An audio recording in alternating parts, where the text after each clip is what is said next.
Good morning बच्चों। पिछले classes में हमने पढ़े थे अलंकार। तो वो अलंकार पार्ट 1 में था। आज हम लोग पढ़ेंगे अलंकार का पार्ट 2। इसके बाद हम लोग आगे भी पढ़ेंगे तो इसमें पार्ट 3 भी आएगा। तब तक आप लोग पार्ट 2 का आनंद लीजिए।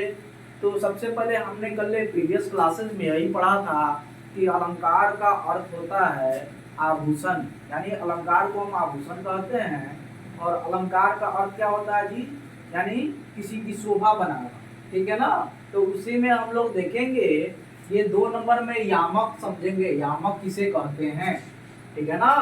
तो शब्दों की आवृत्ति, यहाँ ध्यान दीजिएगा कि शब्दों की आवृत्ति जहाँ एक शब्द एक से अधिक बार प्रयुक्त होता है और उसके अर्थ क्या होते हैं, अलग अलग होते हैं, उसे हम लोग क्या बोलते हैं, यामक बोलते हैं। एक बार और समझने का प्रयास कीजिएगा। शब्दों की आवृत्ति जहाँ एक शब्द एक से अधिक बार प्रयुक्त हो, उसे उसके अर्थ क्या हो, अलग अलग हो, उसे हम लोग क्या बोलेंगे, यामक यमक बोलेंगे। जैसे एग्जाम्पल में हम लिखे हुए हैं, कनक कनक ते सौगुनी मदकता अधिकाय वखाए बौराए जग या पाए बौराए। यानी ये बिहारी का दोहा है। बिहारी एक है, उन्हीं के दोहा है। यहाँ देखिए कनक, कनक यहाँ हम लिखे हुए हैं तो ध्यान से देखिएगा। कनक के ऊपर एक लिखे हैं, यानी एक बार कनक का इस्तेमाल हुआ है। फिर यहाँ दूसरी बार कनक लिखे हैं, यानी दूसरी की बार, यानी उसकी क्या हुई है जी, कनक की क्या हुई है, पुनरावृत्ति हुई है। यानी कनक शब्द की कितनी पुनरावृत्ति हुई है जी, 2 बार। इसीलिए हम नोट डाउन यहाँ किए हुए हैं, कनक शब्द की क्या हो, पुनरावृत्ति हो, तो यही क्या कहलाएगा, यामक कहलाएगा। समझे बच्चों। इसके बाद हम लोग आगे पढ़ेंगे तो सलेस देखेंगे। तो सलेस किसे कहते हैं, इसके बारे में हम समझेंगे। तो यहाँ देखिए, एक शब्द में एक से अधिक अर्थ जुड़े होंगे। यानी एक कोई अगर शब्द हो, उसमें एक से अधिक अर्थ जुड़े हो, जहां कोई शब्द एक ही बार प्रयुक्त हो, किंतु प्रसंग जो है भेद में उसके अर्थ क्या हो, बिल्कुल अलग अलग हो। यानी एक बार और समझने का प्रयास कीजिएगा। एक शब्द में एक से अधिक अर्थ जुड़े हो, यानी कोई भी अगर एक शब्द बोलते हैं तो उसमें एक से अधिक क्या जुड़ा हो, अर्थ जुड़ा हो, ठीक है ना। जैसे अनेकार्थक शब्द हम लोग पढ़ते हैं, उसी तरह इसको भी हम लोग समझेंगे।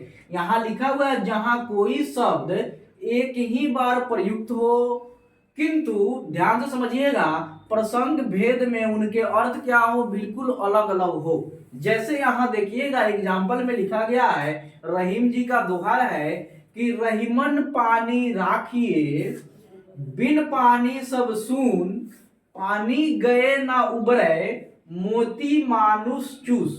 यानी एक बार और समझिए, रहीमन पानी राखिए बिन पानी सब सून, पानी गए ना उबरे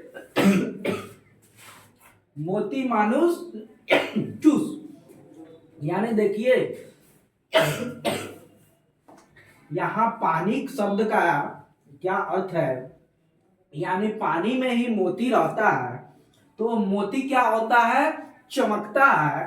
तो इसीलिए मोती का अर्थ हम यहाँ क्या लिखे हैं, चमक। उसके बाद देखिए मानुष, यानी मानुष का अर्थ क्या होता है, प्रतिष्ठा, ठीक है ना। उसके बाद चून का अर्थ क्या होता है, जल। समझे। तो यहां तक समझ लिए। उसके बाद हम लोग देखेंगे 4 नंबर में तो 4 का 1 है, यहां देखिए, यहाँ 3 है और 4 में 2 पॉइंट है। 2 पॉइंट को हम लोग समझेंगे। तो क्या है, वक्रोक्ति। क्या लिखा हुआ है, वक्रोक्ति, या उसका दूसरा नाम है सलेस मूला वक्रोक्ति। क्या है जी, वक्रोक्ति या सलेस मूला वक्रोक्ति। यानी ये किसे कहते हैं, तो समझने का प्रयास कीजिएगा। प्रत्यक्ष, यानी प्रत्यक्ष का मतलब क्या होता है, एकदम डायरेक्ट सामने। प्रत्यक्ष अर्थ के अतिरिक्त भिन्न अर्थ सलेश के द्वारा क्या हो, वक्रोक्ति हो। यानी यहाँ देखिएगा, हम एग्जाम्पल में हम समझाते हैं, वहां से आपको समझ में आ जाएगा, ठीक है ना। जैसे एग्जाम्पल लिखा है, एक कबूतर देखा हाथ में, पूछा कहाँ ऊपर है, उसने कहा अपर कैसा, वह उड़ गया सपर है, ठीक है ना। यानी एक बार और समझिए, एक कबूतर देख हाथ में, पूछा कहा ऊपर है, अपर है, उसने कहा अपर कैसा, उड़ गया सपर है। यानी गुरु भक्त सिंह के ये दोहा है, और इसमें समझिए, यहाँ देखिए अपर एक जगह लिखा हुआ है, समझ गया ना। तो अपर एक जगह लिखा है, लेकिन क्या होगा, अर्थ इसका भिन्न भिन्न होगा। यहाँ देखिए नोट में हम लिखे हैं, यहाँ पूर्वार्ध में, पूर्वार्ध का मतलब क्या होता है, पहले होता है। पूर्वार्ध का मतलब पहले होता है।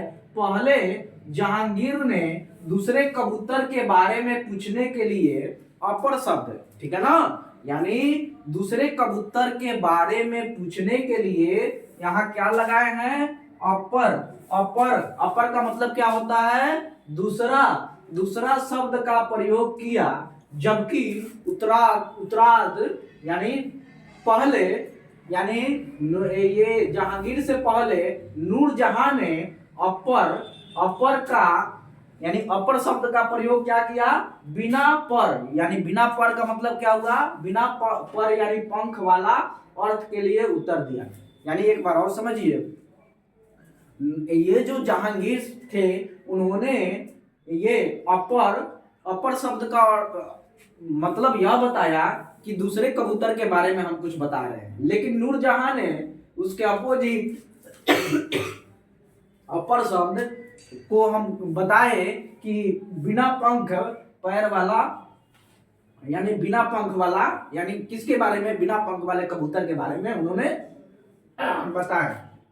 उसके बाद सेकेंड में है काकू मुला वक्रोक्ति, ठीक है ना। ध्यान से देखिएगा, क्या लिखा है, काकू मुला वक्रोक्ति। यानी काकू का मतलब क्या हो गया, ध्वनि विकार। यानी ध्वनि विकार का मतलब क्या हो गया, आवाज, यानी साउंड। यानी ध्वनि विकार, आवाज में क्या होना चाहिए, परिवर्तन के द्वारा वक्रोक्ति, ठीक है ना। जैसे देखिए यहाँ लिखा हुआ है, आप जाइए तो लिखा हुआ है, और यहाँ क्या लिखा है, यानी पूर्ण विराम दिया गया है, ठीक है ना। आप जाइए तो इसको अगर हम इसमें अगर चेंज करेंगे तो क्या लिखेंगे, आप जाइए। तो का यहाँ इस्तेमाल बाद में नहीं किया जाएगा, ठीक है ना। यानी तो को हम हटा देंगे, और जो ये पूर्ण विराम है उसको लगा देंगे, ठीक। आगे बढ़ेंगे, इसमें आप जाइए तो, और आप जाइए तो यहाँ पर क्या लगाया गया है जी, तो ये क्या है, क्वेश्चन मार्क लगाया गया है। तो इसके लिए अगर हम चेंज करेंगे, किसमें चेंज करेंगे, काको मुला वक्रोक्ति में, तो क्या लिखेंगे, आप नहीं जाइए, ठीक है ना, आप नहीं जाइए। यानी ये जो प्रश्नवाचक चिन्ह है, ठीक है ना, इसको हम लोग नहीं में इस्तेमाल करेंगे बच्चों। तो क्या करना है बच्चों, यहां तक आपका ये अलंकार में अभी कंप्लीट नहीं हो पाया है। इसका नेक्स्ट पार्ट आपको अगले दिन देखने को मिलेगा। तो इसको क्या करना है, आज मेरा तबीयत भी बढ़िया नहीं है, इसलिए हम यहीं तक रखते हैं। आप इसको स्क्रीनशॉट लीजिए और अपने कॉपी में नोट डाउन कीजिए तथा याद कीजिए, ठीक है। मैं 1 मिनट के लिए आपके स्क्रीन से हटता हूँ, आप इसको नोट डाउन कीजिए। धन्यवाद, बाय।